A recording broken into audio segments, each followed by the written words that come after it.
GetCrack. Wake up, motherfucker. All right. Hello, hello. Good morning. Good morning. All right. It is January 20th, 2026. Let's see how things are moving in the markets. And I warned you guys on MLK Day when the markets were closed, everything was going to go to shit. And we have gone to the bottom of the channel. All right. Let's see how it is now. Will we have a taco trade? Will people buy all this stuff up for a temporary recovery before we get into earnings and Jerome Powell, Bank of Japan, all kinds of stuff popping off next week? All right, guys, let's go. Okay, let's see here. All righty. So it looks like they did buy at the bottom of the channel here. So we will probably recover a bit before we make a decision next week. Either we puke all the way down or not. We are below the gamma flip line. About 8 something, probably in this area here. So it's easy. It's easy for people to push it down further from this area. So if we get any more bad news coming along the way, it can do that. And the big bad boy probably will be Intel. There will be Netflix earnings after the close today, but Intel will probably do it because Intel is part of the semiconductor index, and semiconductors is what's holding this market up. You can see semiconductors recovered immediately after the market opened. So I'm not worried at all. As long as that can hold it up, I'm not going to care about it. So I'm still holding my bit of longs there. But as you can see, I said yesterday, if I wanted to short, I would be ready to, because you could get a nice chunk of change if this thing goes straight down percent on an index. That's huge. That's a huge drop for an index, and it's possible. It's quite possible. You just need a few bad earnings here and there, and that should do it. That should be enough. Okay. What's the other index he's doing? FDN. So internet communication companies. Terrible. Terrible. Down 1.1%. If it drops below this 254 area and goes into 240, yeah, we're toast. We're toast. That means it's really all up to semiconductors. The other one, IGV software. So that includes the more popular large cap companies like Microsoft and all that. So if their AI earnings don't go well, guess what? This thing drops below 95. Goodbye. Goodbye, market, because I don't think all the semiconductors earnings are enough to keep this thing pushing up. So we're just waiting for the other shoe to drop. All this stuff with the Trump tariffs and things, yeah, whatever. Nobody cares for semiconductors. Like I said Ozempic. Okay, that matters. But the semiconductors matter. No. Semiconductors is China. So if you have more tariffs on China, okay, it'll drop. But how much more tariffs can you add on China? It's already at 100-something% tariffs over there. The other thing you could do is block sales of Nvidia chips or something, so more Nvidia chips get blocked. Well, we already denied them access to a lot of chips already. I don't know how many more chips you want to deny access to China. That's the only other thing that could happen, right? But it's all focused on Europe, and Europe with semiconductors, not a big deal. Nobody cares. Okay, so those three sectors is what's driving the markets, and only semiconductors is positive right now. Surprisingly, it is positive. We are positive 0.11% from being down like 3% in pre-market. We were down 3% pre-market. Okay, that's it. That's it. All right, thank you for the follow. We need more tyranny. Okay, tyranny. I don't know. I don't know if that's what you meant. All right. Okay, let's continue on here. I'm going to read some articles about. Oh, wait. Let me look at my trades so far. So, Hut, I'm only on 2 trades right now from last year. Hut, so it was down like 5-6%. It's just down 1% now. So, This is driven by AI and Bitcoin together. CLSK, same deal, driven by AI and Bitcoin together. So it's down 3%. It was down 7 something. So I'm holding still, I guess. Whatever. I'm not in a rush to get out of these positions. Let's look at MSTR. Okay, would I short this now since it's made this move? Would I short it now? No, not really. I mean, it's getting there though. So on the daily chart, you got this. So if this thing gets closer to 0 and then the blue line here, the MACD rolls over and then the red DI shoots up, okay. Yeah, all right. All right, fine. I'll agree to short it, but otherwise there's a chance it could still rush right back up to 200 something. It on the taco trade. So if the markets regain liquidity on the Bank of Japan, then that's fine. So Bank of Japan will have announcement afternoon Thursday. Same thing with Intel, afternoon Thursday after the markets close. Okay, all these things will happen after the market close on Thursday. So Friday will be interesting. Am I willing to bet on what's going to happen Friday? I don't know. Just before the weekend, I don't know. It could be big, right? It could be. So you're going to have to gamble and decide if you want to short something right now in case this thing falls through over another weekend. It could do that. It could do that. It's very easy too. Let's look at back the NASDAQ. Yeah, it should be easy. It should be easy to push this NASDAQ back down. It's at the lower range of the box. Okay, we got here. So on Sunday futures, I believe it was just goofing off here in the middle here at the 615 area. And then now we opened at 610 below the box. We're trying to crawl back in. We'll probably hit resistance here at 615 area. And then, yeah, then let's see what happens when Intel releases earnings. Netflix will release earnings after the close, so that might give some people panic if it doesn't do well. I don't know how Stranger Things went, how many more subscribers they got, blah, blah, blah. I don't think they even release subscriber counts anymore. They don't want to even release that to the public no more, so it's all about the growth and ad revenues. If they made enough money from ads, it'll be fine, but I have my doubts. I don't think Netflix is going to save this. Something will have to happen between now and Intel to save this thing. Okay. All right. Okay, let's close this out. All right, back to the articles. So let's just share this and see what we got here. Okay. All right, before I do, let's look at GDX. Okay, so GDX right now, we have a C5 count here. Okay, so this is the D wave for the DeMark indicator. So we might be at the end.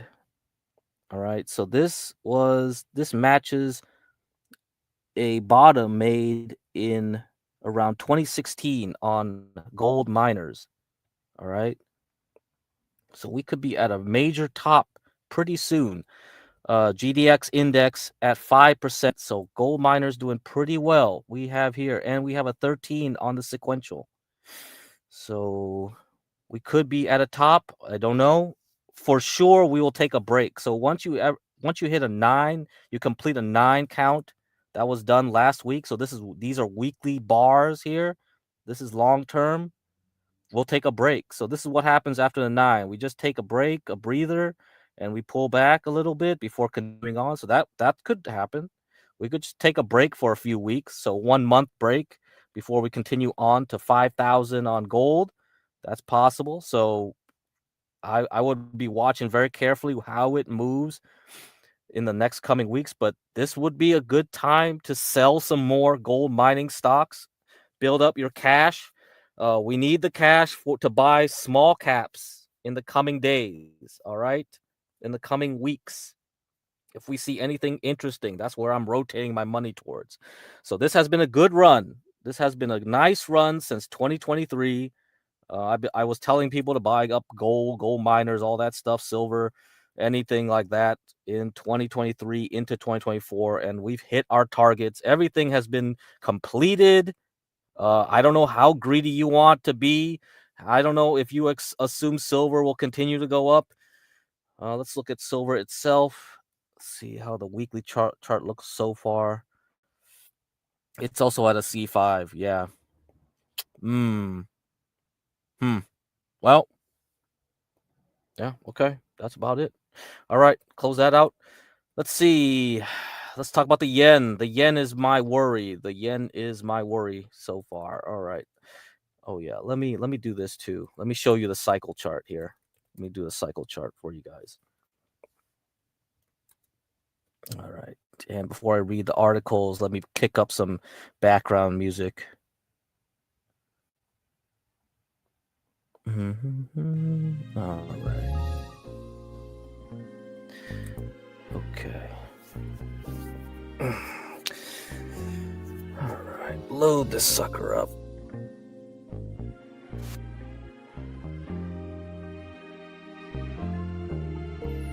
So this is a cycle chart so far. Now, let's zoom in here. So this is like the cyclic RSI. Okay, guys? So when that red line you see here punches through the blue, that's it. We're in a long haul down the hill. You can see the last time this happened was here, back in February. And this was before the big drop, right? It was already dropping into it, but this is when the real drop happened. So you would only have bought right back here in late April. And this was when the whole breath thrust kicked off. So if you didn't buy the very bottom and you were just more conservative and waited for confirmation, this was the confirmation. Once this red line got quite far enough away from the blue, you would have been like, okay, it's safe to buy, and it would have been fine. You would have missed like maybe 20% gain, but you would have captured the other 20%, right? Okay, so I missed, you'll miss like 20%, but you'll capture the rest. So that's okay. You know, most boomers would do it that way. They wouldn't be like going crazy and going like, oh, what the hell? Just keep buying dips, dip. Well, when does the dip end, really, right? You weren't really 100% sure at this point. So then you would use that signal to tell you. Okay, so we've kind of hit an impasse because this was like the time we got a lot of rough action, and you would know like, ooh, well, it looks like we're about to break down, and we've been kind of teasing it. So let's look at where the cycles tell us to go. The main cycle is the 194 cycle, big cycle. This is kind of how it is, okay? And it says like things should be good going into March. So we should be buying the dip. That's what this cycle says. All right, let's look at another cycle here, 128. Ooh, no, we still got more to go before the bottom, so maybe late March. And then we have this one at 81 day cycle. Oh, this one doesn't look good at all. This one says like we're at a minor top here, and we're gonna pull all the way down to March. So in any case, you would only probably buy around late March. Okay, makes sense. It's close to tax day. You got a lot of those long-term holders that want to get the long-term tax treatment that bought the dip from late March into early April. You'll probably wait for them to sell things off, and then people are gonna need cash to pay the IRS. And so, yeah, it makes sense. It does make a lot of sense. Everything lines up correctly. So I just don't know how big the dip will be, right? The only thing I said like 2 streams ago, maybe it was last stream, I don't remember, maybe 2 streams ago. Yeah, it was 2 streams ago. I read the article that said like because we had a very good AD line top, McClellan said usually that means that you will not get a drop more than 10%, okay, on the S&P 500. So if we do get a correction, then don't expect something huge like last April. You'll probably just get 10%, maybe 15% drop. It really depends on the semiconductors, honestly. I don't know. So if you wanted to short something and get more and you're short, you would short the semiconductor. Because actually at the open, SanDisk was up. Micron was up. Western Digital was up. All the memory stocks did not care at all about the tariffs. They were already shooting up. So that tells you a lot that people are still concentrated in that memory area of semiconductors. So if you want to be very specific and want to short something, yeah, you would short one of those three, all of those three together, and hope that it drops real quick. And will it align with silver? I don't know, because I think this all goes back to the yen. How does the yen look on Friday after the Bank of Japan? Okay, this is why I was going to talk about this for several streams, but I never got to it. Now we got to talk about it, because I think this is the big picture deal that we're going to see on Friday. It'll be Intel plus the Bank of Japan.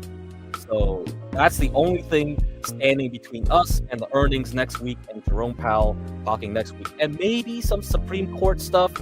I believe today, so the Supreme Court is having a hearing on whether the Trump administration can fire one of the Fed presidents, Lisa Cook or something.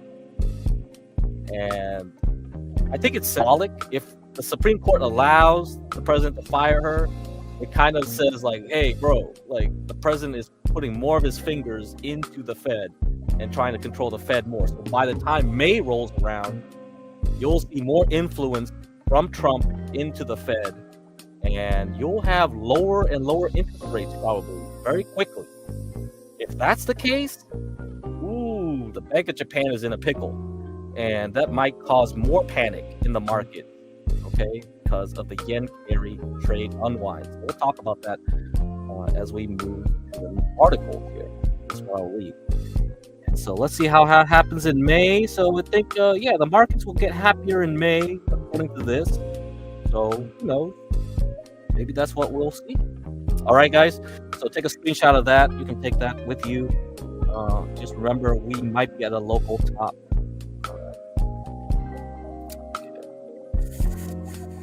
All right. Let's see. What's the first article to read? Let's review what happened with Europe first. About taco trade. So Nordic stocks fall on Trump tariff threats. This was yesterday. So overnight markets, the European markets have dropped consecutively as the U.S. market was closed yesterday. So it took a beating. It took quite a beating.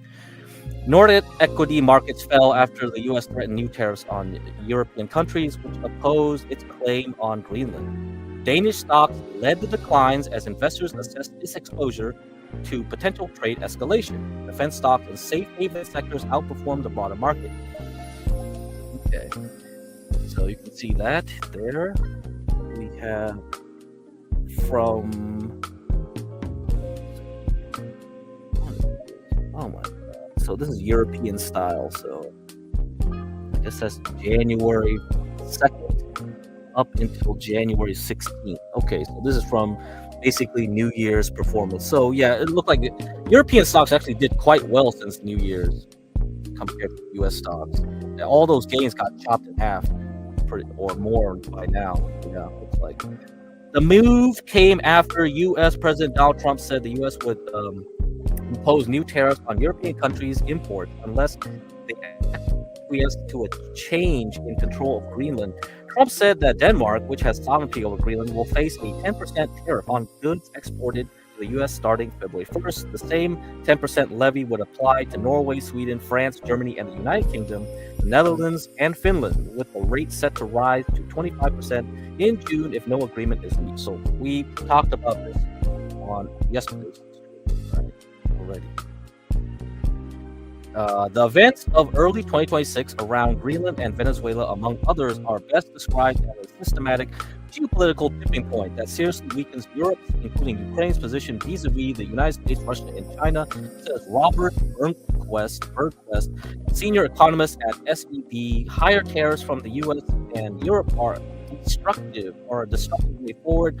The question is, what will be the next step? Export restrictions that cause disruptions in production chains. And you can listen to my last stream. I talk about insulin and Ozempic and other drugs that will have issues. We do have a lot of pharmaceuticals from Denmark. we are exposed heavily to that. So anyway, blah, blah, blah. According to our economists, a 10 percentage point increase in tariffs could shave off to 25.25 percentage points off European growth. Now, if you listen to the last stream, I read a blog. The guy who analyzed it said that it could be, or I don't know if it was, like, I read two articles. One of them said it. I don't know if it was the blog guy, but in any case, it was analysis for Danish GDP drop from a targeted tariff on Ozempic would be a 1.25% drop in GDP for Denmark itself. So this is the overall European growth drop of 0.25%. Denmark itself will get really hit. It's targeted specifically to Danish drugs. And the Danes could weaponize insulin and say, hey, you're not going to get any of our insulin, and we get about 75% of our insulin from Denmark. Okay, so that's the play that's going to make. Blah, blah, blah. Okay. According to Thompson, for many foreign portfolio managers, Danish stocks are not a core benchmark exposure with limited upside, but potentially asymmetric downside risk. If Trump were to escalate towards company-specific measures, Novo Nordisk, who makes the insulin and Ozempic, for example, restrictions or tariffs, this could weigh disproportionately on Danish equities. Yep, that's what I said on yesterday's stream. So go back to yesterday's stream and watch it. This dynamic may lead to some foreign investors to stay sidelined rather than exposure at this stage. In our view, this is a key area to monitor. All right, so let's look at defense stocks. Looks like I was wrong on this. I thought defense stocks would get punished more, but apparently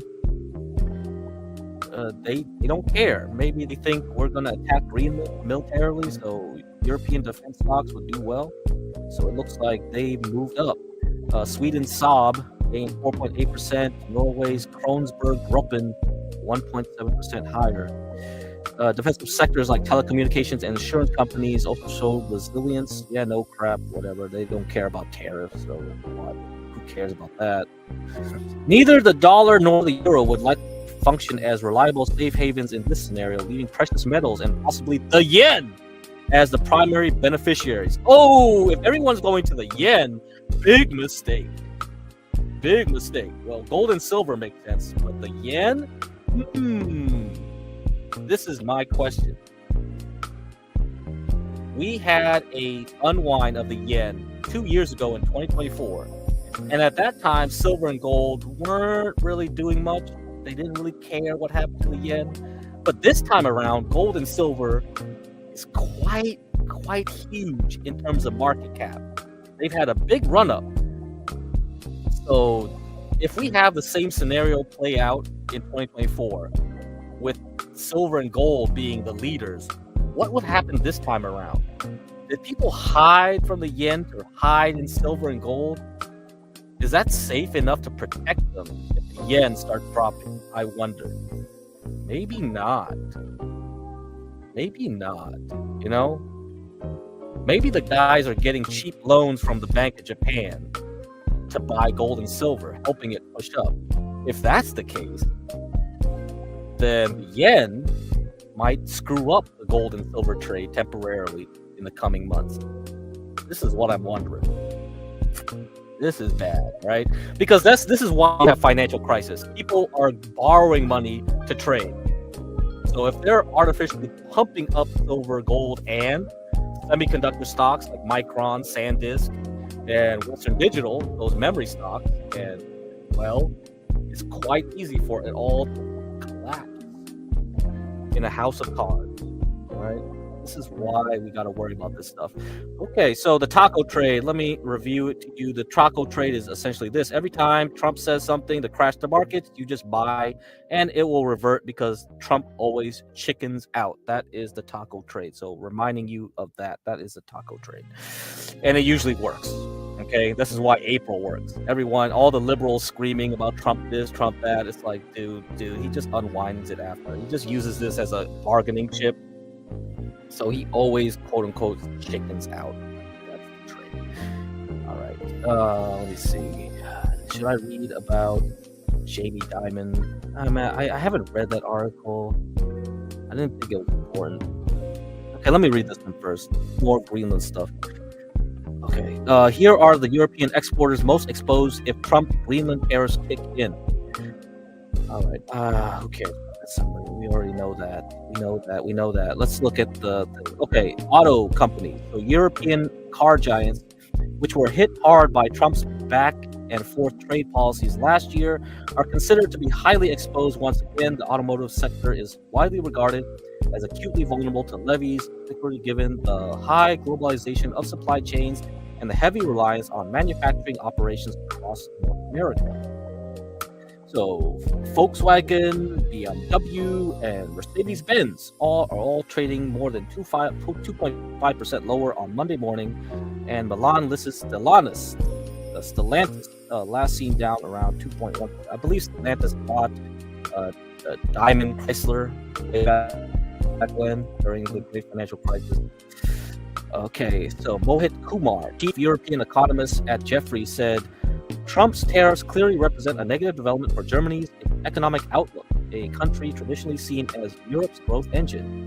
Yeah, the German stocks index, STOXX index, went down quite a bit these past 2 days. If we do get tariffs, and of course we have to see how the geopolitical situation pans out, then the chemicals, industrial, and auto sectors, these will be most impacted, which directly feed to German growth.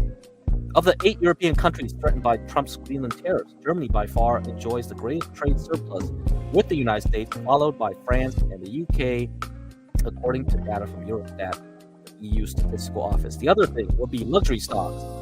So, yeah, your designer bags, your perfume, of course, your Hennessy. Yeah, Hennessy prices will be going up, so any of y'all drinking Hennessy, watch out. So luxury stocks were seen as largely sheltered from US-EU trade tensions in the first quarter of last year, given their robust pricing power and ability to pass on added costs to consumers. Analysts warned at the time, however, the prospect of tariffs ushering in a broader economic downturn could have spillover effects even for the wealthiest shoppers. Alongside 7 other European countries, Trump's proposed tariffs single out France, which is home to the likes of industry bellwethers LVMH and Kering. Yes, LVMH, which owns Sephora and Hennessy. So those things will be affected. All right. And LVMH, the CEO of LVMH is, I think, always competing with Trump and a few others in the tech sector. So the tech sector CEOs are the wealthiest, but this guy is always moving up and down from 5th to 3rd place, 5th, 3rd place, something like that. So LVMH is a big stock in the European market. Shares of LVMH and Kering fell around 3.5% and 2.6% on Monday morning. Luxury groups including Switzerland's Richemont and Italy's Brunello Cucini and Britain's Burberry were also trading lower. And the last one we've talked in depth in the last stream is pharmaceuticals. Europe's pharma sector could face a significant impact from the proposed U.S. tariffs, given that medicines and pharma products represent the EU's largest export to the United States. The EU export of pharma products to the United States came in at 84.4 billion euros, $98.1 billion during the first 3 quarters of last year, ahead of machinery and mechanical parts, 68.3 billion euros, and organic chemicals. Yes, Germany still supplies most of the chemicals, so that's why the Nazis had a lot of those chemicals. The Zyklon B and all that, they come from Bayer Chemical. And what's the other big chemical company in all those chemicals? So you can talk to Monty about that. He probably doesn't know. I forgot, what's the other big company? They created a cabal company and then they split off again. So before World War II, they combined into one huge pharmaceutical chemical company, and then they split off again. Conglomerate. It's really interesting history. So pre-World War II. IG Farben, that's the one. Look it up, IG Farben. So you can look at the history of IG Farben, and IG Farben split off into separated companies like Bayer and all the other ones. Yeah, let's see. What other company? companies did they split off into?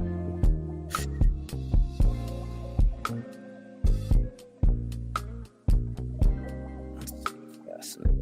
Fascinating.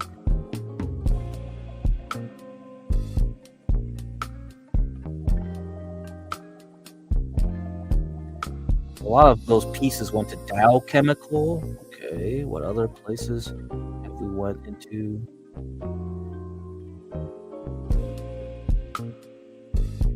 BASF, I think you know about them. BASF, I think, is the largest piece that broke off from that alliance. Yeah, they are the largest chemical producer in the world at this point. Let's see. Net income 225 million euros in 2023.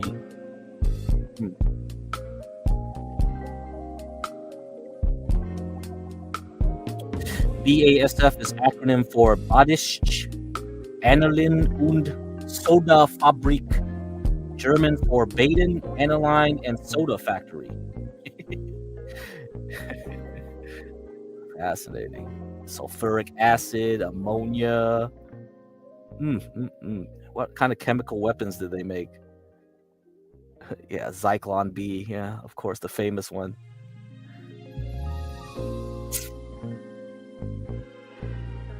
Yeah, fascinating. I don't know. I always love reading these Wikipedia articles. You just get sucked into them.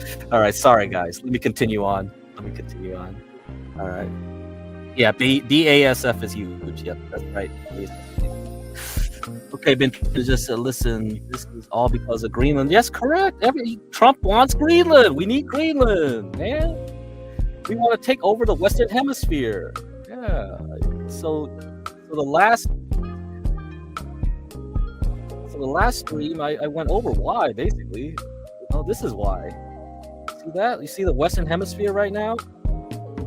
So we used to have trade surpluses with most of the world, except for the traditional enemies of Afghanistan, Iran, Libya. You see, Cuba was the only country in the Western Hemisphere that had larger trade surpluses with China. And guess what? In 2024, so this was 2000, so 24 years later, look at what China does. It dominates most of the world now in trade surpluses, except for Israel and Jordan, which are basically Western proxies. And outside of Spain, most of Western Europe is in lockstep with the United States.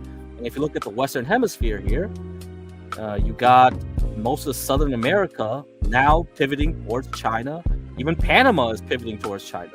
And look at Greenland. Greenland is providing a lot of fish, and crab to China. A lot of cod, I guess. Salmon. I don't know what else. Yesterday I was like, what? Mackerel? I don't know what else they got there. Tilapia? I don't know what kind of fish is up there, up in the Arctic up there, man. Something. Whatever. So if they got stronger and stronger relationships with Greenland itself, then of course they'll be asking for minerals later. That's how you do it. That's soft power. If you don't want people to come in with soft power, then you have to take the whole country by storm, right? I think the U.S. has been sleeping quite a while. This has been 2 decades in the running, and more, longer than that. China's been playing the long game since Nixon. Right? This is a long-term plan by China to soft power everyone into their spirit. You need China to do shit. That's what they want. They want everyone to be dependent on Chinese goods, materials, everything, and relationships. If you learn about Confucianism, this is what the Chinese call Guangxi. Guangxi means relationships. Okay, you are building relationships with people. So if you want to learn the Chinese mindset, you learn Confucianism. That is what it is, Guangxi, right? I don't know. I think the U.S. turns more service-based. Yeah, there's a cost to being more service-based. There's a big cost to be more service-based. You lose all the hard assets. So, do you care about GDP growth or do you care about national security? They don't align. caring about GDP is not necessarily caring about your national security. They don't mix. Okay, they don't go together. So that's kind of the game. If your partner is not trustworthy, it doesn't help to do that. Okay, so you gained something and you lost something at the same time. Was the trade worth it? We'll see when war happens in 2030. So I believe the next cycle for a big conflict is around 2030 to 2035. So and then the end of the US dollar dominance will be around 2040 and 2045. Okay, 100 years of US dominance in global reserve currency is 100 years on average. So there you go. That's a trade-off. Everything in this world is a trade-off. Was that the right bet? I don't know. But it doesn't last forever. The game doesn't last forever. We are entering a new era where we don't have this nice globalization to keep inflation down. We will start having more and more inflation because we are more protectionist, right? As we move into the new era of investing. So the people like me who got most of the benefit from investing in stocks, that won't happen to the next generation. The next generations, it will be a harder time to get money from the stock market. If you go by the same playbook, you got to change up your game. So this is the only reason I'm on here talking to you guys about this, because you don't need me to tell you how to invest. If it's the old playbook, there's tons of people out there that will tell you how to invest by the old 40-year-old playbook. Buy these stocks, it'll go up in 10 years. Buy these stocks, it'll go up in 10 years. No, we're going to a new playbook. It could be like buy gold, those will go up in 10 years, not buy tech stock. All right, we're at the end of that era. We're at the end of making tons of money on Google, Tesla, Nvidia, whatever. We're at the top, right? We're topping out on that game. We're moving to a new game now, and that's why I'm here to tell you the cycle is changing. You have to change the game. So when you deal in market, it's all about being flexible, okay, and understanding when the cycles pivot. And when they pivot, you are on the right foot going forward instead of being on the wrong foot going forward, because you can't dance with your dance partner if you're all like your feet are all in the wrong spots. All right, then you'll just keep losing money. That's an analogy I would say. Okay, I hope that's a good analogy. You need King TL or someone else. Those people are better at the analogy. All right. Okay, let's continue on with the article here. Europe's pharma sector could face a significant impact from the proposed U.S. tariff, given that medicines and pharma products represent the EU's largest export to the United States. EU exports of pharma products to the United States came in at 84.4 billion euros, $98.1 billion. So, okay, I already read this, but that highlights everything. Mechanical parts, 68.3 billion euros. Chemicals, 66.3 billion euros. All right. Some of the sector's biggest European names fell slightly on Trump's latest tariff threats on Monday morning. So Novo Nordisk, like I said on yesterday's stream, Novo Nordisk, 2.1% lower. All right. And we have Switzerland's Roche, 0.3%, Sanofi, 0.9% for France, and Swiss-based Novartis, meanwhile traded 0.3% higher. I guess Novartis didn't care. Okay, let's see what the other ones are. European oil and gas stocks could also be indirectly impacted by Trump's latest tariff threats due to factors such as global demand, or crude prices, and increased supply chain costs. Oil prices were last seen trading slightly lower amid heightened concerns of a trade war between the U.S. and Europe, and what this could mean for global demand. Okay, this is an interesting stuff. Okay, Norway's Equinor. So Equinor is I think liquefied natural gas transporting company. So this used to be a good natural gas company during the Ukraine times. I haven't looked at it in a while. Was among the energy stocks leading the sector losses on Monday, down 3.4%. France's Total Energies, another good one for natural gas transportation. Britain's Shell and BP fell 1 and 1.5% respectively.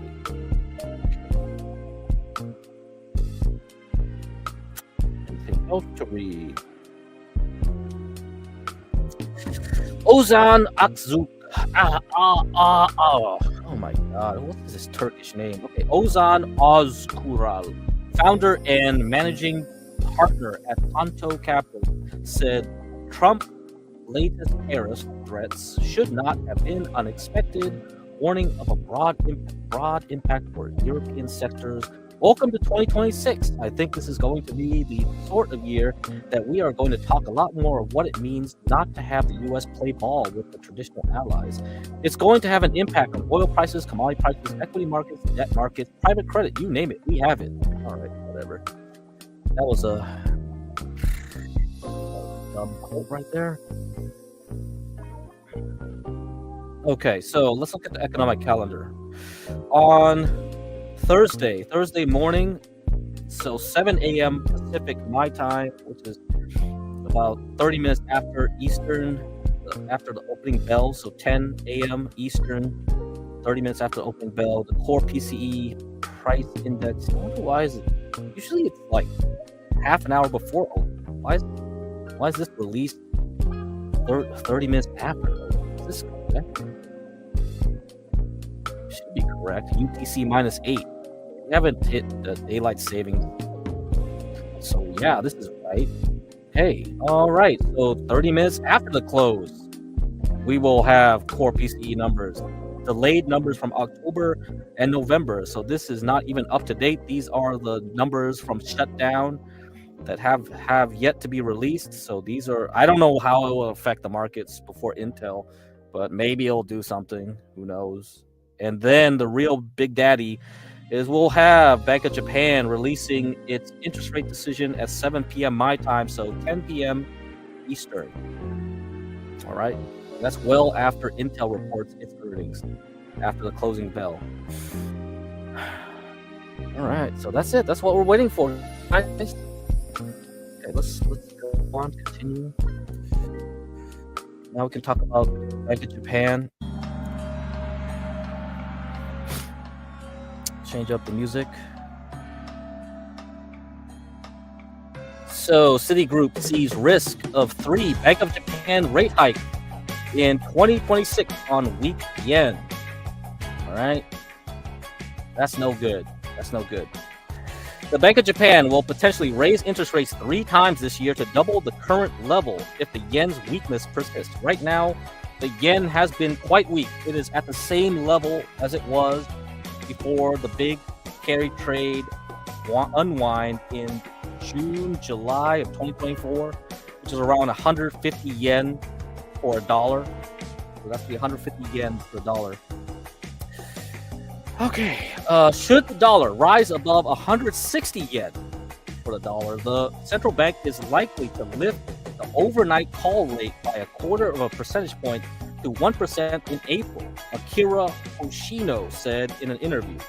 He sees scope for another hike of the same size in July and possibly a third by year end if the Japanese currency stays low. Put simply, the yen's weakness is being driven by negative real interest rates, Hoshino said, referring to a situation in which yields remain below inflation. The Bank of Japan has no choice other than to address this if it wants to reverse the exchange rates this direction. The observation of Hoshino, a veteran with more than 3 decades of experience in markets, underscores how exchange rates are becoming key to predicting Japan's monetary policy.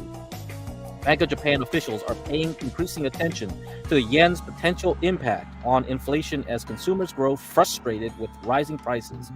While Bank of Japan watchers expect the next rate hike to be several months away, some see it acting sooner if the yen tumbles.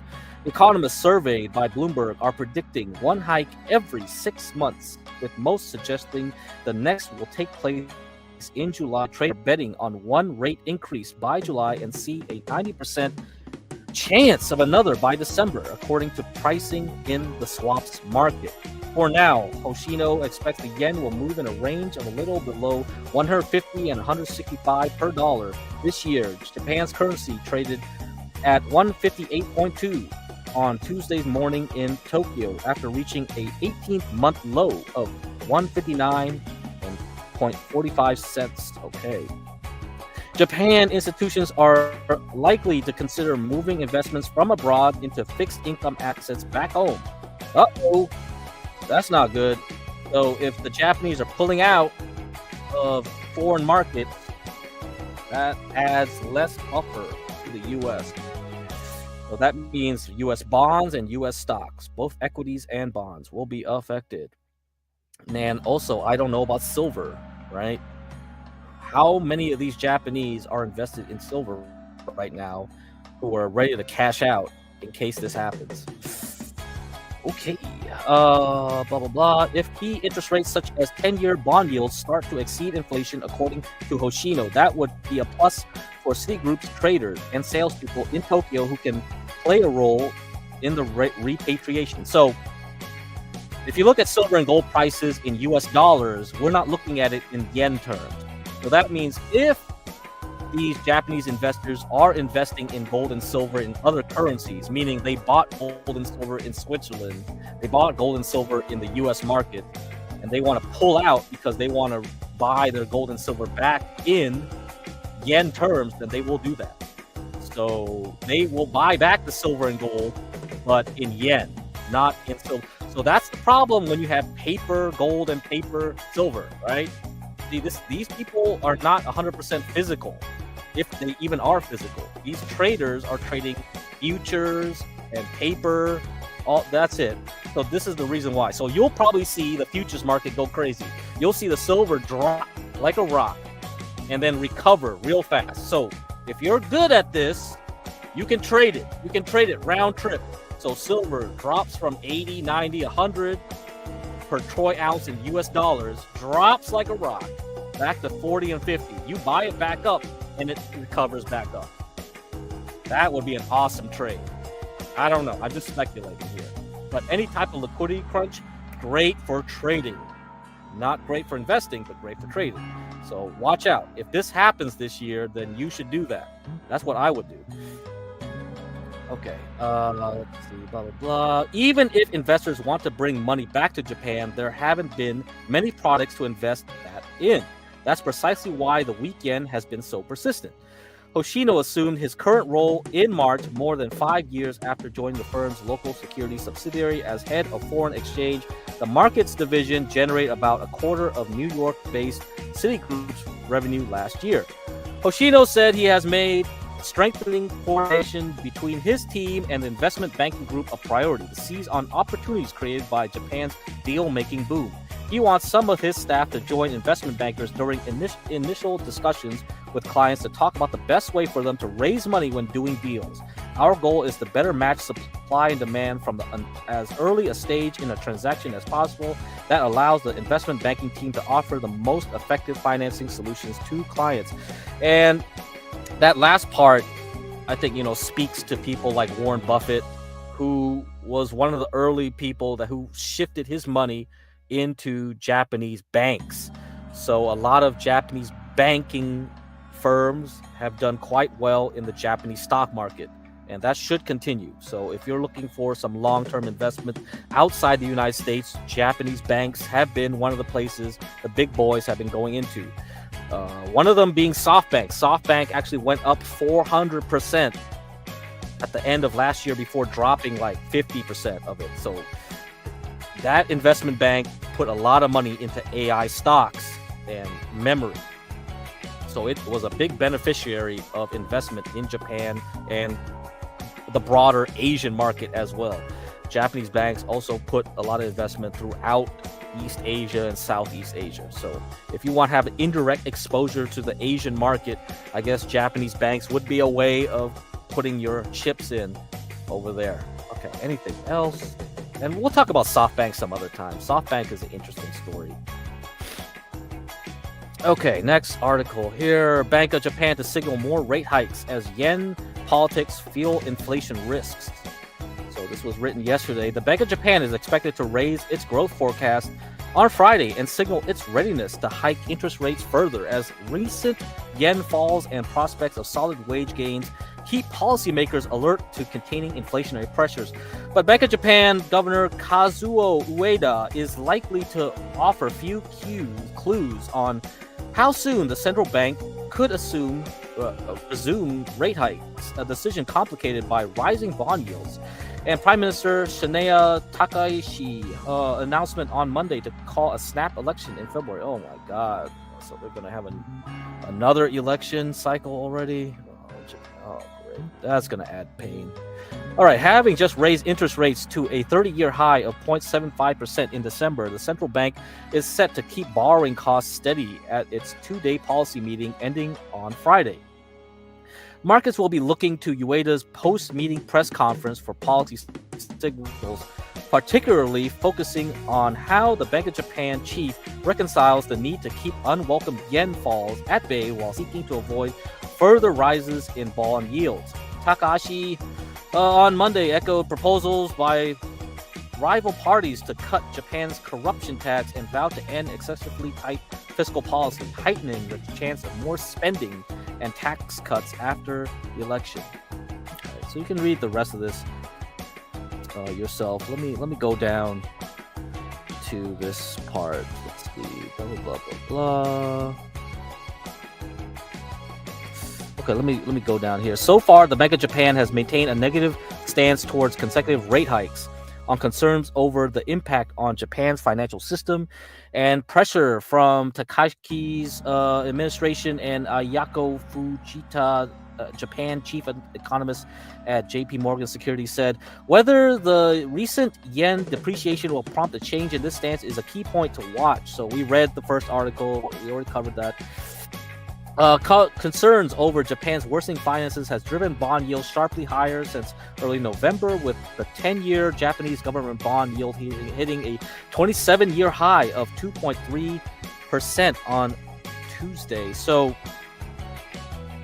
this is where you see things changing, right? So we've had this negative interest rate regime happened in the Bank of Japan and Japan overall for at least 30 years. Okay? Japan has been in deflation for 30 years. Japan's economy has been crap. And only recently has Japan actually experienced inflation, thanks in part due to COVID. So things have changed completely. We used to have deflation at negative point something percent in Japan, and now you actually have 3% inflation in Japan. So costs are rising in Japan, and the yen being so weak does not help it, right? So if there is a political reason to change this attitude, you will see the Bank of Japan act based on political pressure. So you have two places with political pressure acting on the central banks. Trump with the Fed, and now this new regime in Japan facing its own Bank of Japan issue. So there we go. So this will change things. An April hike cannot be ruled out. Sources have told Reuters some Bank of Japan policymakers see scope to raise rates sooner than markets expect, with April a distinct possibility, as a sliding yen risks adding to already broadening inflationary pressures. The central bank ended a decade-long massive stimulus in 2024, followed by several sequences of hikes in its short-term policy rate, including one to 0.75% from 0.5% last month. Analysts polled by Reuters expect the Bank of Japan will wait until July before raising rates again, with more than 75% of them expecting it to climb to 1% or higher by September. The Bank of Japan's quarterly outlook report due on Friday will likely highlight the bank's growing conviction that Japan is on course to meet the conditions for further rate increases. In the report, the Bank of Japan is expected to revise up its economic forecast for fiscal 2026 from 0.7% growth rate expected 3 months ago, reflecting the boost from the government's stimulus package and the fading impact of U.S. tariffs. The Bank of Japan may slightly revise up its fiscal 2024 core consumer inflation forecast from 1.8% projected 3 months ago, with the effect of government steps to curb utility bills offset by rising good prices and steady wage gains, they said. The central bank is expected to maintain its projection that inflation in Japan will durably hit 2% around October, or the latter half of fiscal year starting April. All right. There you are. Okay, guys. All right, guys. Okay, we're done here. I think we're done here. Let's see what other stuff We got Becca Chan pull the trigger. Becca Chan XRP, US Industries. Done. Okay, let me bookmark all this stuff. Okay. And then let's see if we end with Jamie Dimon. Okay. I don't think that any of this stuff really is going to say anything too much.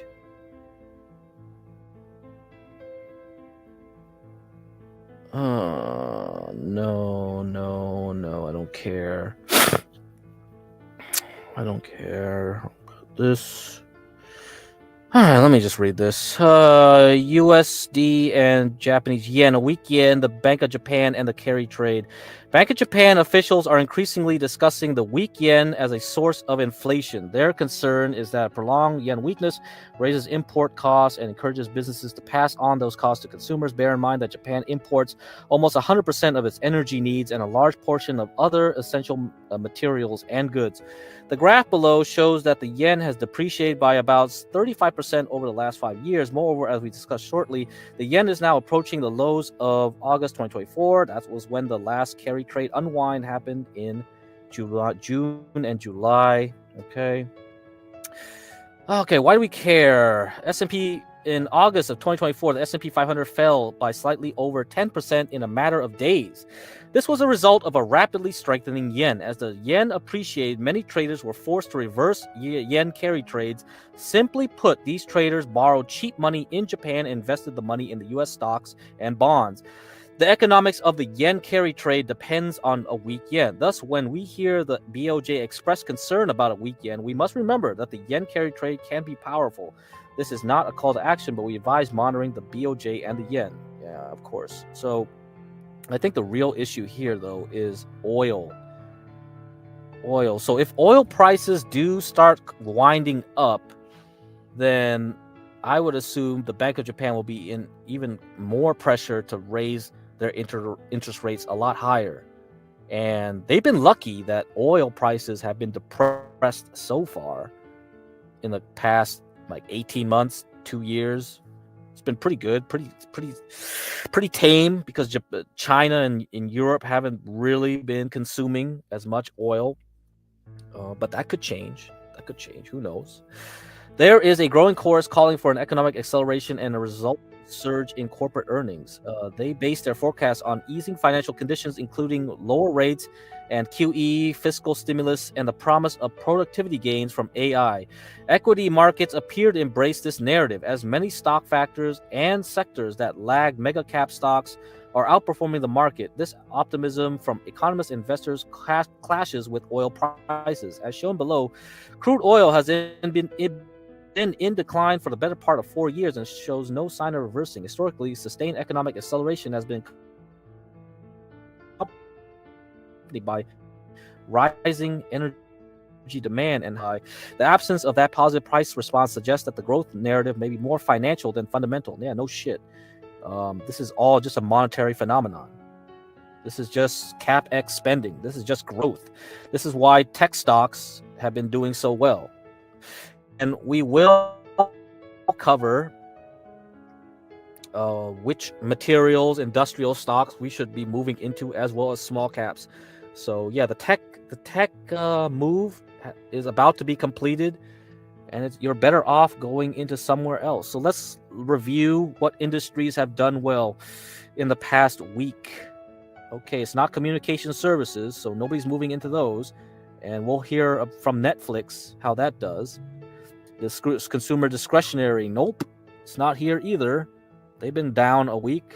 Nobody's gambling. Anybody buying cars? Nope. Home construction, oh, it's dipping again the past week. Toys, nobody's buying toys. Hotels, it's starting to drop. It's made a new high into the New Year's, but that might change. Furniture, I don't know. Restaurant and bars, okay, we'll have to watch this one too. Okay, let's move down. Staples have been doing well. So Dollar Tree, Dollar General, stores like that, Procter and Gamble, things like that, right? So food, okay, is bouncing. Drug retailers, CVS, okay, it's going. We got wineries and breweries going up. People drinking alcohol, okay, good. Anything else? Soft drinks, still sideways. Nothing else here. Okay, let's see. Coal has been doing good. See, energy starting to improve. Oil and gas improving. Oil equipment, services, the refineries improving. Pipelines about to improve. Exploration, production, we'll see. So yeah, there we go for that. Financial services, mortgages are doing well. Investment services, okay. Insurance, reinsurance. Oh, yeah, we'll see. We'll see how these go. All right. Yeah, these okay. Reinsurance banks. Yeah, they're doing okay, but I don't know. Life insurance. That's dropping. Healthcare. Okay, healthcare definitely has been improving. Definitely sure. You can see that in the biotech stocks we covered before. And then let's see, industrials, heavy construction. So Caterpillar, of course. You got like defense stocks definitely doing well. So some marine transportation, aerospace. Yep. So these are doing okay. Materials, mining. I believe we saw some coal. Yes, of course. Of course, that's going up because of gold. Steel, all right, it's still following. We'll have copper earnings on Wednesday, I think, or maybe after the close today. I forgot. Something like that. Like a Freeport. I think it's Wednesday. Well, hold on.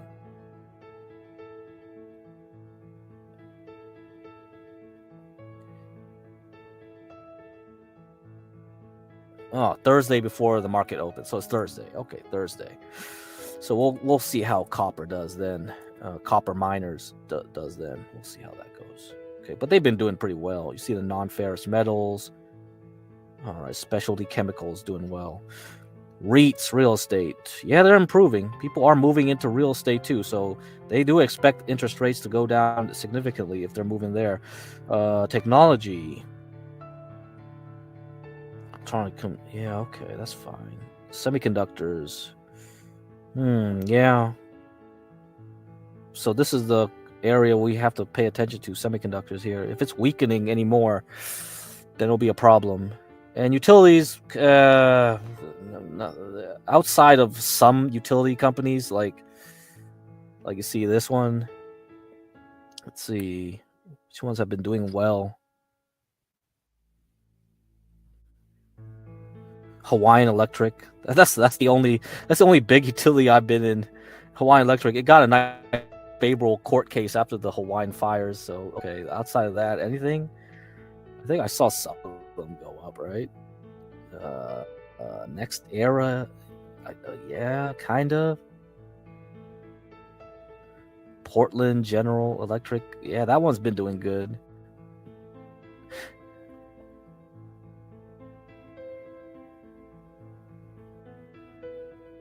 PG&E, no, it's still stuck. Vistra, no, it hasn't. It gave back all its gains.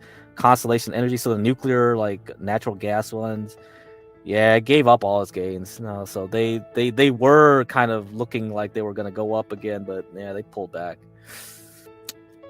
Yeah, this whole sector, nah, forget it. So I'm just gonna focus on the energy, industrial materials. Okay, looking at coal, looking at steel, looking at aluminum. I think aluminum was doing pretty good. I saw Alcoa doing pretty well. Okay.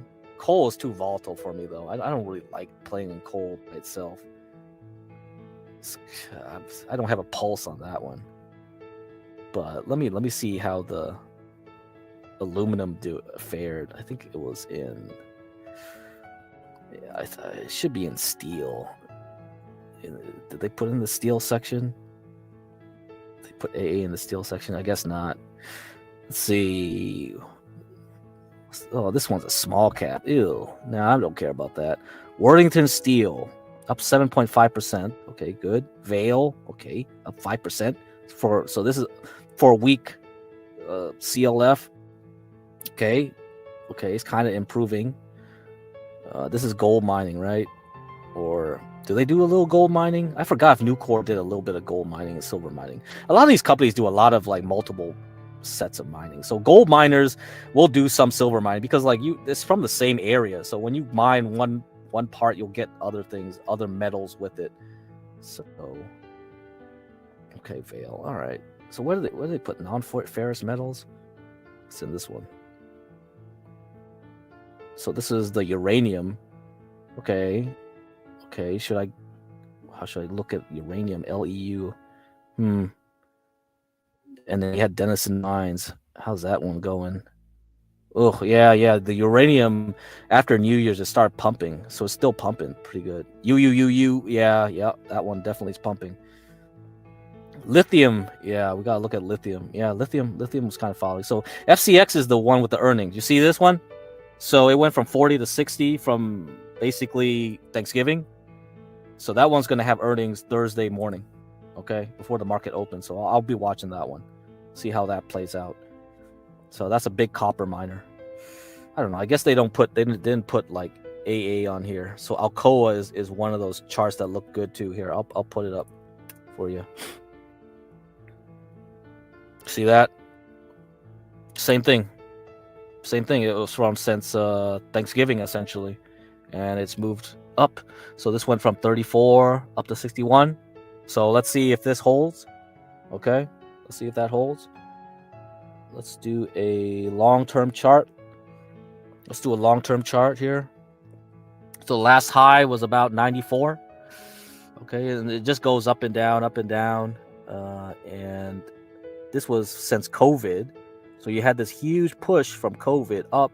So a lot of materials stocks had a nice run up from the COVID drop.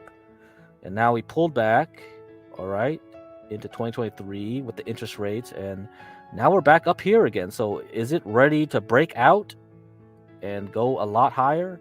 So if we are entering a new era where people are moving their money from tech companies and trying to find other places, these are the places to be. These are the easiest to push up because not a lot of people are interested in these type of stocks. You know, they just aren't. So it's easy to manipulate as well. If money, you only need like maybe 10% of people who have Nvidia shares to go into a stock like this to make this thing go triple. Like, yeah, that's all you need. If the money is flowing this way, it wouldn't be hard to see Alcoa shoot up. But I don't know about the aluminum. Aluminum is really a defense type metal.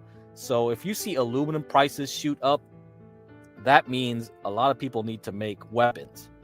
Okay, that's really where a core demand for aluminum is. So if war is coming, you should see this stock move up. So if war is coming around the corner in 10 years, yeah, you would buy a ton of Alcoa stock, all right, for long term. Anyway, that's just something you should consider. Okay. All right, let's go to this article here. Weak Japanese yen is ticking time bomb.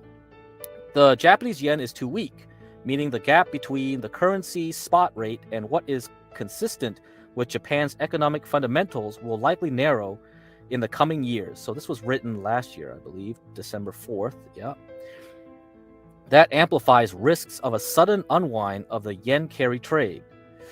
The USD Japan yen cross trade is currently around 155, near the top of its multi-decade range of 80 to 160, having experienced an explosive rally since the early 2022 when it was trading near 115. The main driver of this slump has been the yawning yield differentials between the US and Japan. So when the US lowers its rates and the Japanese raises its rates unexpectedly to the market, that's when you'll see problems. So if the market isn't positioned appropriately and all of a sudden the Bank of Japan says, oh, we'll raise it a lot higher than you thought, and if Trump puts a new guy in May and that guy all of a sudden says, yeah, we're going to cut rates even faster, so the US rates go down faster than what was expected, then you'll see this kind of issue happen. All right, so sometime between Friday into May or June or July, I don't know, it could last even then. If there's a shock, then you'll see a big push down in the markets, right? Of course, it could just happen after earnings. If earnings are bad next week, then sure. We don't need to wait for that to happen. The market will unwind naturally from bad earnings. So we'll see next week. While the Federal Reserve and many other central banks were compelled to raise their interest rates sharply in 2022 to combat elevated inflation, the Bank of Japan kept its policy rate negative and maintained full operation on its yield control curve control program, which manages long-term rates until March of 2024. Only then did it reset its policy target back near positive territory at 0.0 to 0.1%. Since then, under government Kazuo Ueda, the Bank of Japan has a very gingerly raised its policy target rate to the current 0.5%, but that is not only lower than the current U.S. federal funds rate of 3.75 to 4.0%, but also well below Japan's CPI inflation of 3%. So I said 3%. All right, this is where the CPI is in Japan, meaning Japan's real interest rate is still deeply negative. Okay, so it doesn't matter if the Fed's funds rates of Japan is positive. You take that number and subtract it by 3%, it's still going to be negative. All right. Wrong type of inflation. The weak yen has unsurprisingly stoked inflation in Japan. This should be good news, right?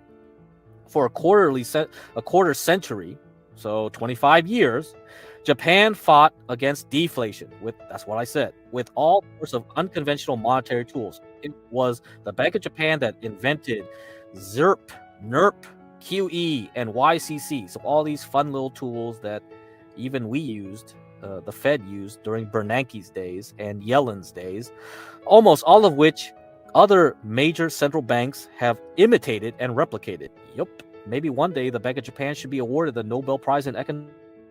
But the boost in inflation since 2022 has not followed the classic pattern of stimulating output through exports, largely because Japan's aging population has left the country with a shortage of workers. Instead, the weak yen has translated into fat profit margins for exporters. This is why Japan's equities are so in vogue, while its economic growth is tepid and inflation is still, in Ueda's words, more supply pushed than demand pulled. The Bank of Japan let this situation arise based on the idea that supply push inflation would one day lead to demand pull, but we have not yet reached this turning point. Get poor to get rich. Japan has instead eked out incremental growth and inflation by artificially reducing its international purchasing power. It's tantamount to trying to get rich by becoming poor. Consider that in 2000, a full decade before the bursting of Japan's property, equity, and investment bubbles, the country still ranked number 3 globally in per capita GDP in dollars, still behind small tax havens Liechtenstein and Luxembourg. Fast forward to 2025, Japan is ranked number 38 in the world, behind Spain, Portugal, the Czech Republic, and Slovenia. The main driver here, of course, is the yen. At the current exchange rate, Japan ranks very low for cumulative real dollar GDP growth in the past 2 decades, but at an exchange rate of 125 yen per dollar. Our estimate of fair value using an orthodox statistical approach, Japan's ranking jumps up to the top of the league. Currency valuation is obviously not a precise exercise, as there are many ways of assessing the relative price of two currencies. That's especially true in the case of the yen, as one must factor in nominal distortions created by the Bank of Japan's bloated and complex balance sheet. Okay, so anything else here? Okay, given that the yen's weakness is not consistent with the country's fundamentals, what could cause the gap to narrow? Narrowing yield differentials is one obvious potential trigger. The Bank of Japan, wary of elevated inflation, could raise interest rates faster than many traders expect. Ding, ding, ding, ding, ding. That's it. So if they change their tune at any point this year where traders didn't expect, then that could cause an issue. Same if the US drops interest rates faster than what traders expect. So whatever the traders are positioned at, it better happen throughout the year. They already price everything in the futures market. They already assume certain things in the futures market. If that futures market is incorrect, then you'll have a repricing, and that repricing will ripple through every other market, okay? And gold and silver futures too. So watch out. Anything could happen now. We're waiting for that moment here. Okay, so while the Fed could cut rates quickly in the face of weakening labor market, yep, that's it. The second possible trigger is repatriation of Japan's foreign earnings to fund capex for technological upgrades. Japan, like the U.S., has a good reason to reshore manufacturing for national security reasons, and artificial intelligence and robotics are perfect for a country with Japan's demographics. A third trigger could be Tokyo changing market expectations. If investors expect the U.S. yen to trade lower, capital outflows from Japan could be curtailed rapidly, even if a protracted period of massive QE and large fiscal deficits have somewhat eroded the yen safe haven appeal.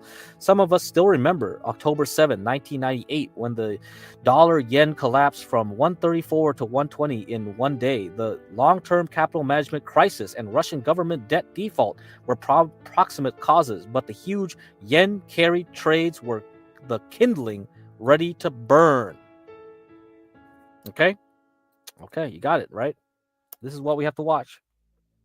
So even if you don't invest in Japan, you still have to worry about the yen, because the yen will affect everybody else. All right, so what's this thing? I think this thing was talking about Ripple. I don't know how important this article is. This is just an opinion piece. The crypto guys seem to always be concerned about the yen, so I guess they kind of know that maybe a lot of the reason cryptos have done, like, oh my god, I don't want ads on this thing. Like, it can detect ads. Oh, so annoying. Okay, I don't know.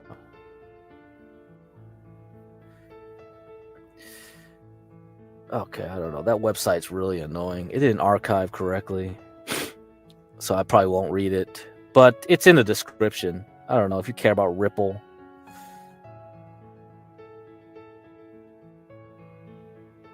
Yeah, I'll read the first paragraph, though. The Bank of Japan just created Ripple's biggest macro headwind for 2026. Handed it a potential escape route.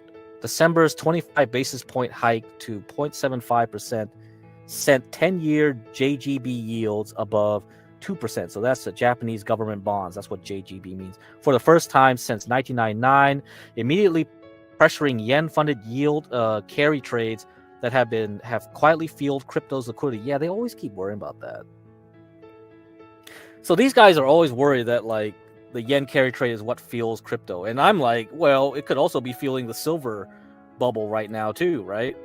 So silver is like really outperforming gold, and that means like it's a prelude for something bad to happen later on in the coming year. So it's not just Ripple. I don't know why Ripple is always the one that they're worried about, but yeah, you can read this yourself. For years, the yen-funded carry trade quietly pumped liquidity into risk assets without most investors noticing the mechanism.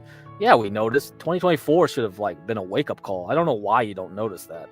Traders borrowed yen at near zero rates and deployed the capital into higher-yielding markets, including crypto. When Japanese rates were set at 0.1%, the trade was autopilot profitable. Borrow for free, earn anywhere else. Pocket the spread. So that's the carry trade, okay?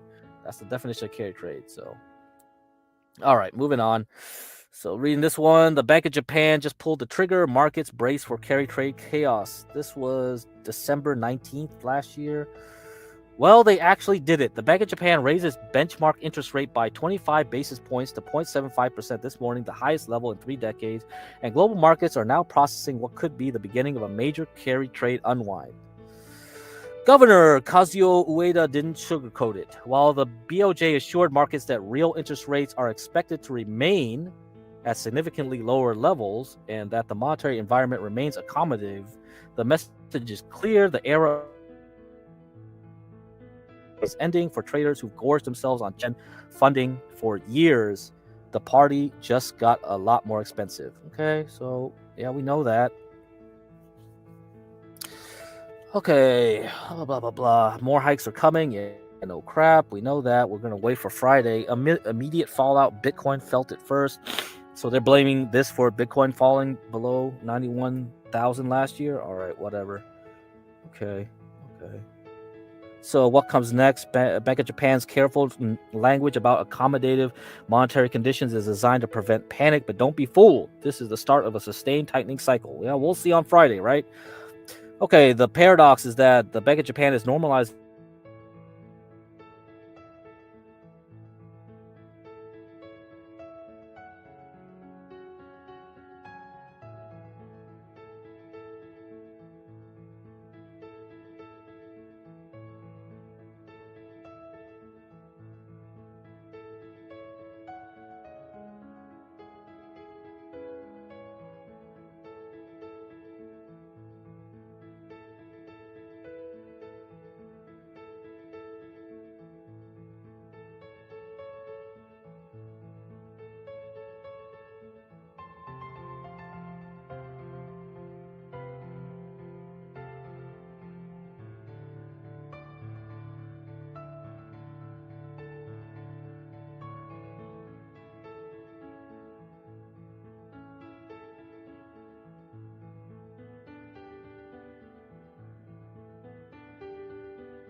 All right, sorry about that.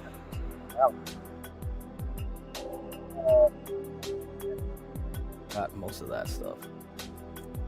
Article, that last article. Let's see.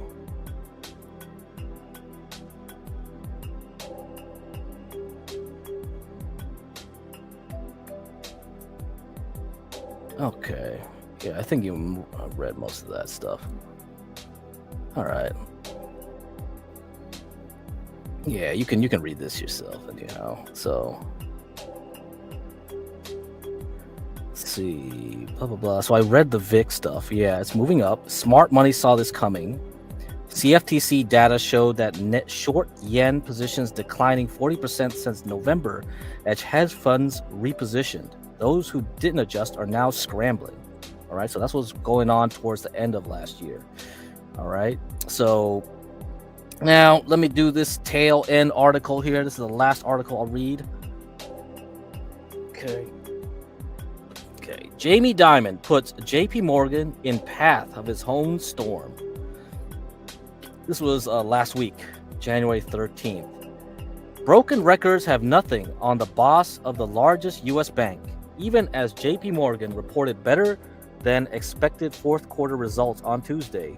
Its often gloomy CEO, Jamie Dimon, warned again that the investors are blind to mounting risks. Yet the lenders continued expansion in trading, as well as a splashy acquisition of technology titan Apple's credit card business. Will only increase exposure to any brewing market upset or consumer weakness.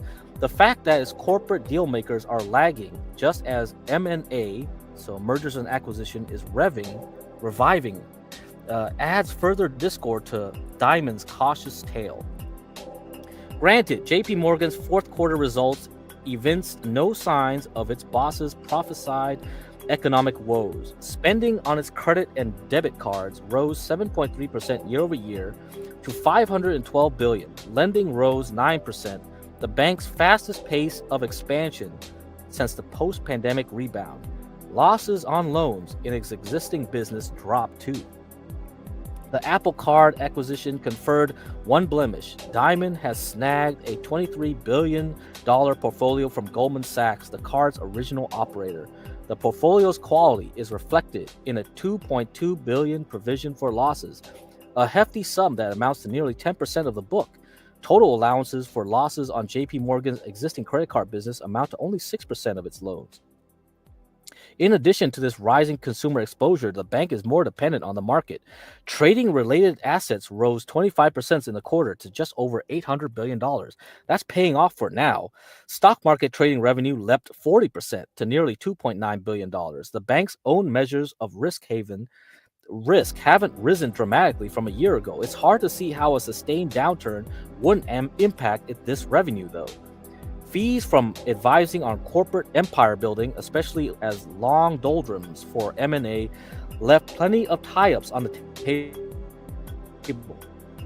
Might seem compensatory ballast. I think I proofread this thing.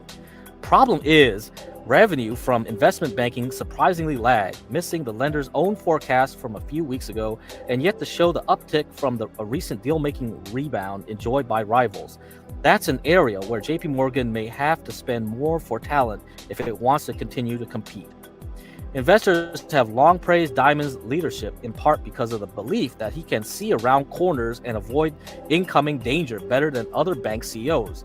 In reality, he has been a much better bank manager than economic forecaster. The hope is that this continues to be the case. All right. Good place to end it there. So we'll see how Jamie Dimon will do as we continue on this adventure. So let me give you some BoJ updates. Here's some BoJ updates here. Okay, guys. So Jeremy has been working on the brakes. That's what we've been doing. So let's see how he's doing. Let's see how he woke up today. All right, OPC Don's 10 minutes away, I think. Almost right on time. I'm just waking up now. Got tons of sleep last night, feeling pretty good. Got the engine going, warming up in here. We can get these brakes done. I'm curious to see what OPC says about the brakes. Eggs? Not yet. We get some eggs in a little bit. What's up, Kyle? You're going to height mod him. I believe I'm a bit taller than OPC. You know, there's no modding going on. He's here to help, so we're just going to get the job done. Honestly, he should be here in a minute now, I think. He called me up around 20 minutes ago saying he's 20 minutes away, so OPC should be here shortly. And I just barely woke up. I was just dreaming I was back at Rushmore. Not Rushmore, walking around. Hope you're working Nirvana drip. That would be funny. Gotta wake up. A nice selfie stick. Yeah, get that set up.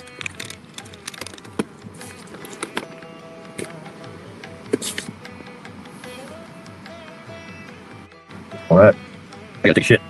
I gotta pick up the smoke. Actually, you know what? I think I'm gonna quit smoking. Today's the day I quit smoking. What do you say? Forgot my Zins, so I'll do some Zins. Anyways, how you guys doing? It's, Tuesday morning? 8:17 a.m., Rhode Island. I gotta take a shit. Maybe I should just drive McDonald's. Planet Fitness. No. Actually, there's a bathroom inside there. In the garage. That's right, there's a bathroom in there. Does it work? Yeah, it's probably locked. We'll check it out. OPC should be here any minute, I think. Called me at 20 minutes ago saying it's 20 minutes away. Okay, it's fine. That's all. I go up to down to McDonald's.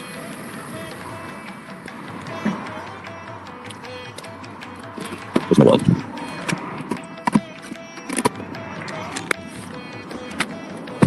Need some coffee too. What's up, chat reader? Rob, how you doing? Is the McDonald's breakfast menu half decent? I love McDonald's breakfast. Yeah. It's full decent. Ooh. There's my wallet. All right. Guess we'll just chill. Where's the chair? Yeah. Ava again, Ava? Oh yeah, I talked to Ava on Dead Man Show. She's trying to... What's she saying? I don't remember. Who cares?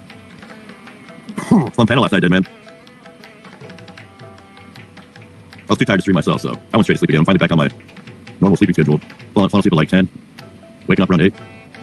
Getting a full night's rest, dude. I feel so good. I hate being sleep deprived. It's the worst, dude. Being sleep deprived is the absolute worst. But we're good now. I hope he's going to be here any minute. I think I'm going to have him take me to McDonald's. What's up, Christos? No plan to see the Thorps till the afternoon. Oh, Grace said she was going to try to get sleep early last night. And then I could just pound on the door if I need to wake him up or something, so... I don't think she wants to miss out on OPC content. By the way, OPC, you got our work cut off for us. Let's get these breaks done. I got a full battery on the phone. Yeah, Doug, OPC's actually coming out. It's great. Use a hand with the brakes. And I think we're driving down to Jersey. He's going to try to fix Bluebell. It's cold, dude. Hope he's ready for that. She was in Discord at 7 a.m. Well, we'll figure it out. How you doing, Mackenzie? Welcome to the program. We're warming up the car now. And, yeah, OPC should be here in a minute. I got to take a shit. Thinking to have him drive me to McDonald's. OPC Dawn to the rescue. They're going to sleep till 6 p.m. while you two gentlemen are doing free labor. Well, we'll see. I don't have a problem with their sleep schedule. I'm familiar now. And, yeah, no, the breaks will take us a few hours, so we'll just be that while they're sleeping.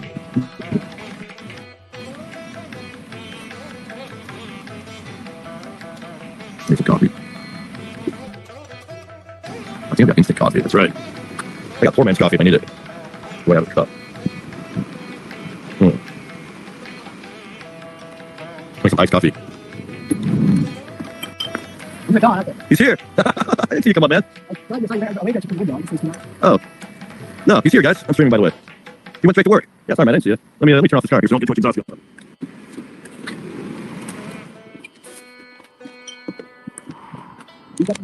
Yeah, bolts are right here. Yeah, let me set this down. First, I have to do is get the bolts and the brakes. Push them out a little bit, and then try to come again. Good.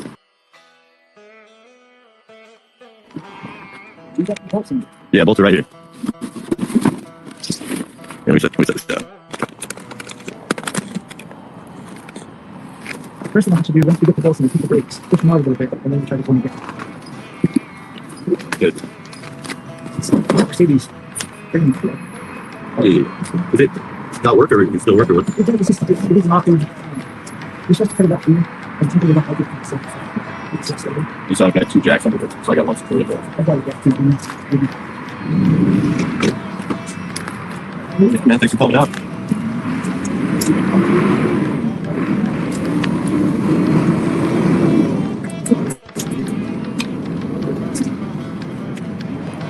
Something what? Like a flathead screwdriver, would that work? I mean, just the space. Oh, okay. Something to put in there to space it. What, like that's what came out, so that space should be... Maybe one of these guys? Nope, I just explained why I put it. Oh, okay.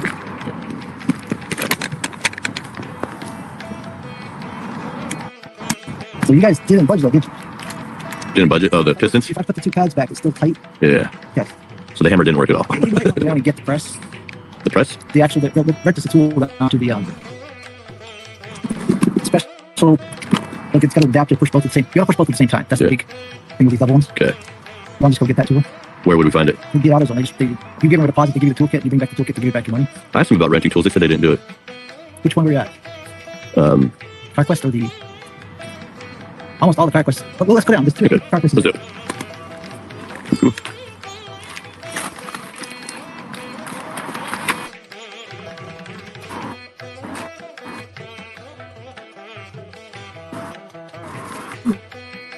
think I'll get started. Yeah, it should be right in that box there.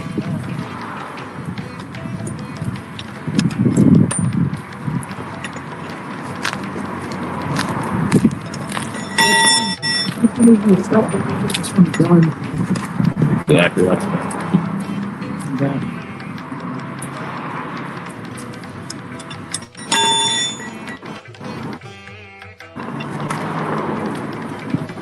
You didn't think that as a campaign, you want something put on it.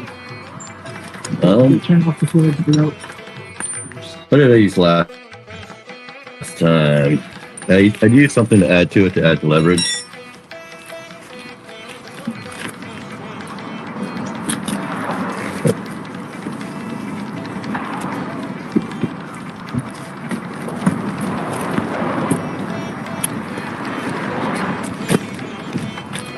I don't get it back, I got a hand. Frozen on there.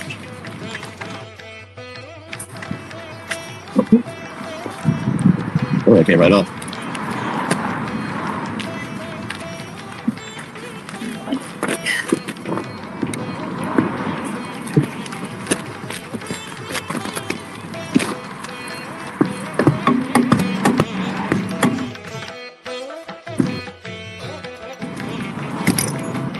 Let me get a high bar. Yeah. What's up?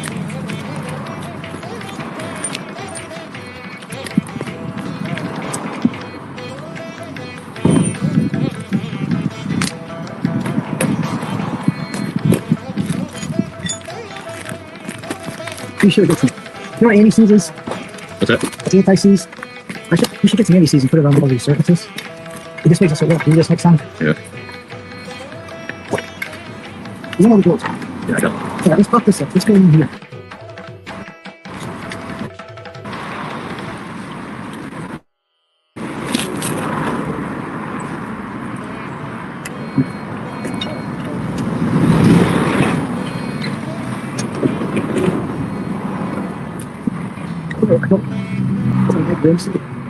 It's got pretty difficult play there. That's just let's see. This is That's cool. yeah.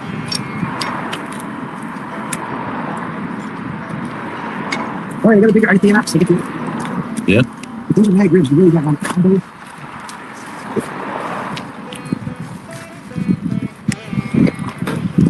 Rusted on there. Or frozen on there. So I just hit the tire. I just hit the helmet. I just hit the tire. I got breather.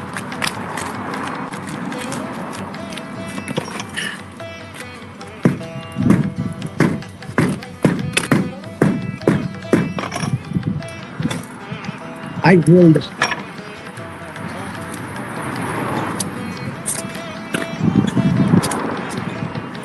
Oh, I think it's a tie bar.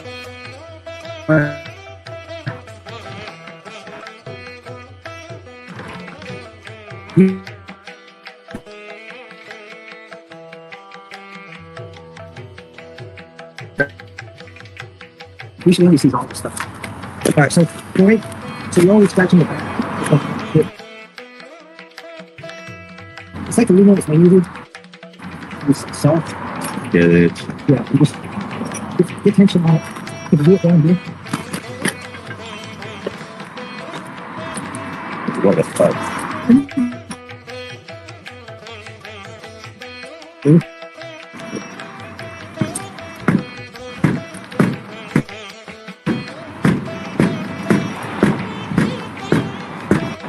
There's another trick.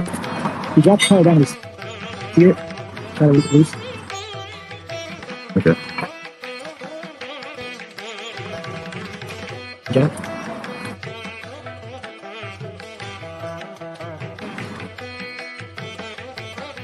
Alright, just steer it.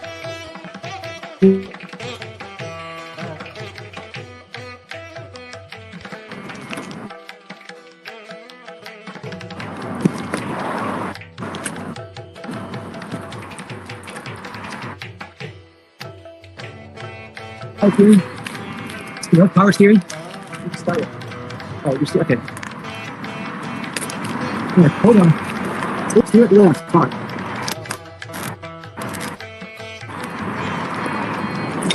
Hold on. Can you go a little bit harder? That's all she got me. That's not true.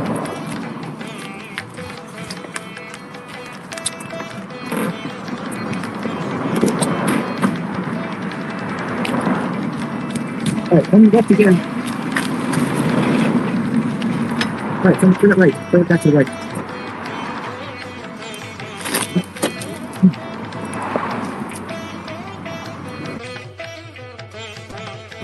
Can you steer it to it right there?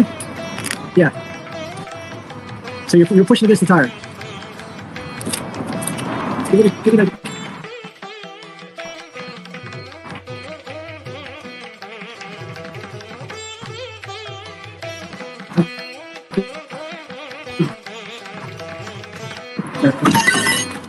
Nope, yeah, I got it.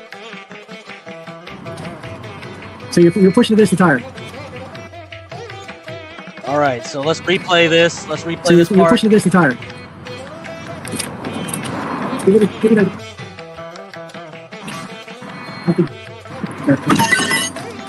Nope, yeah, I got it. Okay. We got it. We got it. Yeah. I did it? They did it. Woohoo! Jeremy was the youngest stronger. Got it. I got it. Yeah. All right, folks. All right, folks. So, if you want to continue on seeing what's happening in the drama that is fixing the Thorpe RV, and I think they're going to drive down back to New Jersey to weld the rusted out axle. It's happening right now on Jeremy's channel. So I gave the link. You can watch it. I think he has 100 viewers right now. I think this is the most viewership Jeremy had in his whole 5-year internet career. So here's the link.